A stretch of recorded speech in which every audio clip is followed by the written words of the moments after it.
আসন্ন দুর্গা উৎসবকে সামনে রেখে ইতিমধ্যে প্রশাসনিক সমস্ত রকমের প্রস্তুতি সেরে নেওয়া হচ্ছে। তার মধ্যে আজকে যাত্রাপুর থানা এলাকার বিভিন্ন ক্লাব কিংবা বারোয়ারি কিংবা পুজো কমিটির যারা স্থানীয় নেতৃত্বরা রয়েছে তাদেরকে সঙ্গে নিয়ে প্রশাসনিক আধিকারিকদের একটি বৈঠক অনুষ্ঠিত হয়। আর এই বৈঠকে উপস্থিত ছিলেন এসডিপিও শশীমোহন দেববর্মা, থানার ওসি শ্রীকান্ত বর্ধন, বিশিষ্ট সমাজসেবক বিপুল মজুমদার, বিশ্বজিৎ ভৌমিক, রতন দেবনাথ সহ অন্যান্যরা। এদিনের এই শান্তিপূর্ণ বৈঠকে পুজো প্রস্তুতি সহ একাধিক আইনি বিষয় নিয়ে আলোচনা করেন যাত্রাপুর থানার ওসি শ্রীকান্ত বর্ধন। কি বললেন তিনি শুনুন।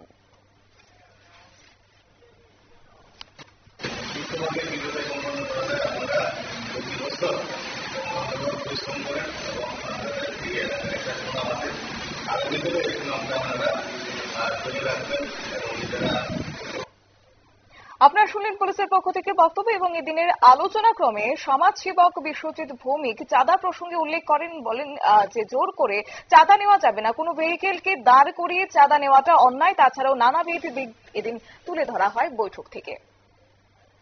নিয়ে নিচ্ছি ছোট্ট একটি বিজ্ঞাপন, বিরতির সঙ্গে থাকুন।